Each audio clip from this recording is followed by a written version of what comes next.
আপনার স্মার্টফোনের লক কিভাবে পরিবর্তন করবেন, হতে পারে সেটা fingerprint, face lock, pattern lock অথবা পিন লক, যে কোনো ক্যাটাগরি লক হোক না কেন, অথবা যারা নতুন ফোন কিনেছেন অথবা কারো থেকে সেকেন্ড হ্যান্ড ফোন কিনেছেন, সে রিসেট মেরে দিয়েছে, নতুন করে আপনি ফোনের লক সেট করতে চাচ্ছেন, একেবারে সহজে কিন্তু দুইটা প্রসেস কিন্তু দেখাবো আজকের এই ভিডিওতে। যারা চ্যানেলে নতুন দর্শক আছেন অবশ্যই চ্যানেলটিকে সাবস্ক্রাইব করে দিতে পারেন, যাতে এইরকম কোয়ালিটির গুরুত্বপূর্ণ ভিডিওগুলো আপনার আর কখনোই মিস না হয়ে যায়। বন্ধুরা, সরাসরি চলে আসলাম মোবাইল স্ক্রিনে। আমাদের ফোনের লক পরিবর্তন করার জন্য অথবা আমরা যারা নতুন করে লক দিতে যাচ্ছি, তারা প্রথমে যে কাজটা করবো, আমরা প্রথমেই আমাদের ফোন থেকে যে সেটিংস আছে, সকলে আমরা আমাদের ফোন থেকে সেটিংসে চলে যাব। আমাদের ফোন থেকে সেটিংসে আসার পর আমরা একটু নিচে দিকে স্ক্রল করে সকলে কিন্তু এখানে একটা অপশন পেয়ে যাবো, লক স্ক্রিন। আপনাদের যদি এই অপশন যদি এখানে না থাকে, তাহলে এখান থেকে নিচে দিকে স্ক্রল করে আপনারা এখান থেকে বের করে নেবেন লক স্ক্রিন এই অপশনটি। আপনাদের যদি এখানে যদি এরকম ভাবে স্ক্রল করে যদি না পান, তাহলে এখান থেকে যে দেখেন উপরে সার্চ অপশন আছে, এর মধ্যে ক্লিক করে এখানে আপনার যদি লক স্ক্রিন লিখে দেন, তাহলে কিন্তু আপনার সেই অপশনটা কিন্তু চলে আসবে। অথবা আপনার এই অপশনটার মধ্যে যদি পেয়ে যান, এটার মধ্যে ক্লিক করে দিবেন, তাহলে আমাদের সামনে কিন্তু এরকম একটা ইন্টারফেস চলে আসবে। এবার এখান থেকে আমরা নিচে দিকে স্ক্রল করব। এখান থেকে নিচে দিকে স্ক্রল করার পর আমরা এখানে কিন্তু সকলে একটা অপশন পেয়ে যাব। এই যে অপশনটা রয়েছে, এখান থেকে সকলেই উপর অপশনটার মধ্যে ক্লিক করে দিব, তাহলে আমাদের সামনে কিন্তু এরকম একটা ইন্টারফেস চলে আসবে। দেখেন এখানে কিন্তু আমার দেখাচ্ছে তিনটি লক, স্ক্রিন লক, একটা ফেস আনলক এবং ফিঙ্গারপ্রিন্ট আনলক। আমার ফোনে যেহেতু তিনটা লকে আছে, তো এখান থেকে আমি কিন্তু চাইলে কিন্তু তিনভাবে কিন্তু লক সিলেক্ট করতে পারবো। আপনারা তিনটা অপশন থেকে আপনার যেটা পছন্দ হয় কিভাবে সিলেক্ট করবেন আমি একটা করে দেখাচ্ছি। প্রথমে আমি আপনাদেরকে দেখাচ্ছি আপনারা কিভাবে স্ক্রিন লক অর্থাৎ আপনার ফোনে প্যাটার্ন লক, পিন লক অথবা আপনার নাম দিয়ে কিভাবে লক সিলেক্ট করবেন, সেটা আমি প্রথমে দেখাচ্ছি। আমাদেরকে সেই রকম লক সিলেক্ট করার জন্য আমাদেরকে সর্বপ্রথম এটা দেখেন স্ক্রিন লক যে থাকবে লেখাটা, সকলে এটার মধ্যে ক্লিক করে দিবেন।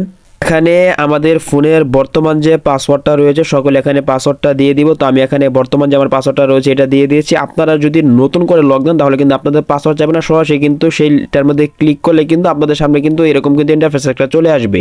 বন্ধুরা, আমাদের সামনে যখন এরকম ইন্টারফেস চলে আসবে, এখান থেকে এটা দেখেন সবার উপরে কিন্তু রয়েছে প্যাটার্ন, এটার মধ্যে ক্লিক করে আপনারা এখান থেকে এটা দেখে নিচে সময় কাউন্টডাউন হচ্ছে, এটা 0 হওয়া পর্যন্ত। যাদের নতুন লক দিতে যাচ্ছেন তাদের কিন্তু অপশনটা কিন্তু আসবে না।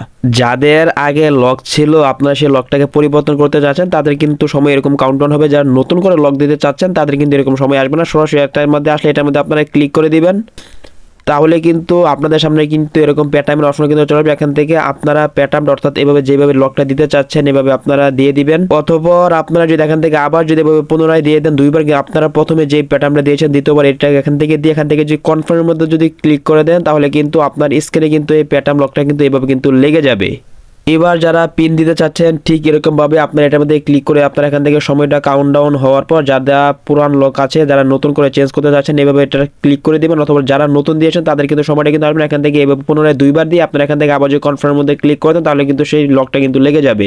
আশা করি বিষয়টি বুঝতে পেরেছেন। এই যে দেখেন নিচে দেখেন পাসওয়ার্ড রয়েছে, এটার মধ্যে ক্লিক করে আপনি কিন্তু আপনার নাম ইংরেজিতে দিয়েও কিন্তু এখানে কিন্তু লকটা কিন্তু দিতে পারবেন। তো আপনারা যেভাবে দিবেন, দুইবার দেওয়ার পর কনফার্মের মধ্যে ক্লিক করে দিলে কিন্তু আপনার সেই স্ক্রিনের লকটা কিন্তু লেগে যাবে।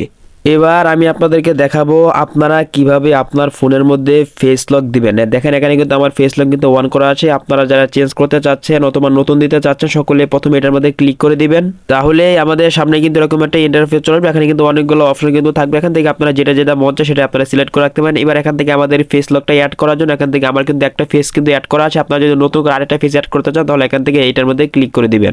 অথবা আপনারা এখান থেকে এই যে দেখেন নিচে দেখেন স্ট্যাটাস, এটার মধ্যে ক্লিক করে এবার এখান থেকে সময়টা কাউন্টডাউন হওয়ার পর এখান থেকে আপনারা সকল ওকের মধ্যে নেক্সটের মধ্যে ক্লিক করে দিবেন, তাহলে আপনাদের সামনে কিন্তু ক্যামেরাটা ওপেন হয়ে যাবে। এখান থেকে আপনার যে ফেসটা আছে ফেসটা ঠিক ক্যামেরার উপর রাখবেন, তাহলে দেখবেন এই যেটা কিন্তু সম্পূর্ণ ব্যাকেটটা কিন্তু পূর্ণ হয়ে কিন্তু আপনার সেই ফেসটা কিন্তু এভাবে কিন্তু নিয়ে নিবে। এখন আমি আপনাদেরকে দেখাবো আপনারা কিভাবে আপনার ফোনের মধ্যে ফিঙ্গারপ্রিন্ট অ্যাড করবেন। সকলে তাই প্রথমে এখান থেকে যে ফিঙ্গারপ্রিন্ট আনলক অথবা ফিঙ্গারপ্রিন্ট লক যে লেখাটা থাকবে, সকলে এটার মধ্যে ক্লিক করে দিবেন। যাদের ফোন নতুন একেবারে নতুনভাবে ফিঙ্গারপ্রিন্ট অ্যাড করছেন, আগে কোনো অ্যাড করেনি, তাদের কিন্তু এই অপশনগুলো কিন্তু আপনার এখান থেকে সরাসরি কিন্তু অ্যাড ফিঙ্গারপ্রিন্ট অপশনটা কিন্তু আসবে। সকলে এটার মধ্যে ক্লিক করে দিবেন। অথবা আপনারা এখান থেকে কিছু সময় কাউন্টডাউন হওয়ার পর এখান থেকে কিন্তু আবারও কিন্তু আপনাদের ফোনের লকটা দিয়ে দিবেন, যারা আগে স্মার্ট লক দিয়েছিলেন এখন চেঞ্জ করতে চাচ্ছেন। অথবা আপনাদের কিন্তু যে ফিঙ্গারপ্রিন্ট রয়েছে, আমাদের তো সাইড ফিঙ্গারপ্রিন্টে হাত দেওয়ার জন্য বলতেছে, আমি হাতটা দিয়ে দিলাম। তো এইভাবে আপনার সম্পূর্ণ ঘরটা এভাবে আপনারা আঙ্গুলটা যে রয়েছে এভাবে ঘুরিয়ে ঘুরিয়ে আপনারা এবার সম্পূর্ণটা এইভাবে পূরণ করে নেবেন এই ঘরটাকে।